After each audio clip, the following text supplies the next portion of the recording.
শুধুমাত্র ইমোশন দিয়ে জুলাই সনদকে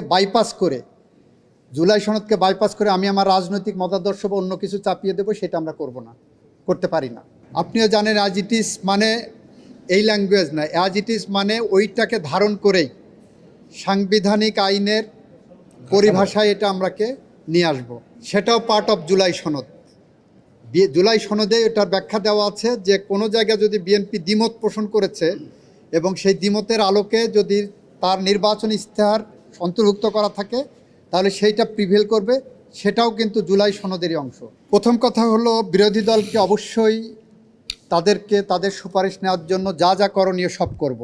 তো আপনাদের একটা জিনিস মনে রাখতে হবে, বিরোধী দলের সুপারিশ কিন্তু জুলাই সনদের মধ্যেই অন্তর্ভুক্ত আছে, কারণ জুলাই সনদ স্বাক্ষর করেছেন 33টি রাজনৈতিক দল, তার মধ্যে বিরোধী দলের সমস্ত সুপারিশ ওখানে আছে। AKS অর্জন করলো গিনেস ওয়ার্ল্ড রেকর্ডস। AKS প্রথম প্রশ্নটা আপনার, জুলাই সনদের মধ্যে বিরোধী দল একটা বলেছেন কাঠামোগত, আমরা সেখানে নোট অফ ডিসেন্ট দিয়েছি, তাহলে আমরা কোনটা মানব? আমরা এর আগে উত্তর দিলাম, ওইটার উত্তরও জুলাই সনদেই দেওয়া আছে। আমার কোনটা মানা উচিত সেটা জুলাই সনদেই দেওয়া আছে। এটাকে বলা হয় আইনের পরিভাষায় harmonious interpretation of statute and documents.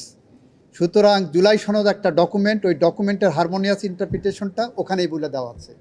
এখানে কোনো ইপস অ্যান্ড বাটের সুযোগ নাই, এখানে কোনো রকম ভিন্ন ব্যাখ্যা করারও সুযোগ নাই, ওখানেই বলা আছে জুলাই সনদে। দ্বিতীয়ত হলো, বিরোধী দল যদি না দেন, আগের পঞ্চদশ সংশোধনীতে বিরোধী দল এরকম কোনো অঙ্গীকারনামায় সাইন করেননি। জুলাই সনদ is a complete code of political guideline, সংস্কারের প্রস্তাব। সেখানে 6টা ধারা আছে, 6 নম্বর ধারার ক এবং 6 ক এবং খ আছে। 6 ক-এর আন্ডারে 1 থেকে 47টা অনুচ্ছেদ আছে, 6 খ-এর আন্ডারে 48 থেকে 84টা অনুচ্ছেদ আছে। এইগুলোর আন্ডারে 7টা অঙ্গীকারনামা আছে।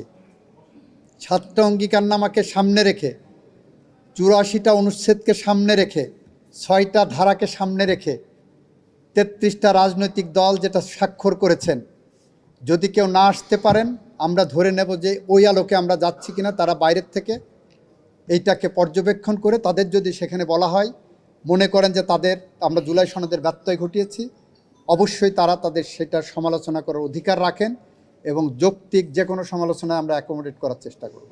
সাধারণ মানুষের জন্য, আপনার মতো বিশেষজ্ঞদের জন্য, আপনাদের মতো বোদ্ধাদের জন্য বলছি, নোট অফ ডিসেন্টের উপর আলোচনা না, আলোচনা সংবিধান সংশোধনের জন্য, এবং সংবিধান সংশোধনের জন্য জুলাই সনদ আমার সামনে থাকবে।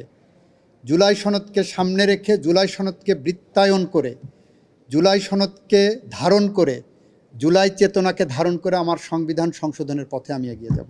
অন্তর্বর্তীকালীন সরকারের সময় যে আলোচনা হয়েছিল, সেই আলোচনাকে ধারণ করে জুলাই সনদ দেওয়া হয়েছে, সেটাকে সামনে রেখে আমরা করছি। এই দুইটার মধ্যে কোনো পার্থক্য এবং বিভেদের জায়গা আমি দেখি না। পুরাটা পর্যালোচনা প্রয়োজন হবে, কারণ হারমোনিয়াস ইন্টারপ্রিটেশন রাখতে হবে, একটার সাথে আরেকটার গাঁথুনি রাখতে হবে।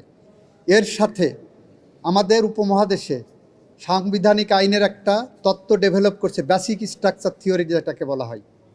ইন্ডিয়াতে 1972 সালের একটা মামলায়, 1974 সালের এআইআর রিপোর্টেড কেশবানন্দ ভারতীর মামলায় সংবিধানের একটা বেসিক স্ট্রাকচার থিওরি ডেভেলপ করেছে, যেটা আমাদের 8ম সংশোধনীর মামলায় এখানে অ্যাডাপ্ট করা হয়েছে।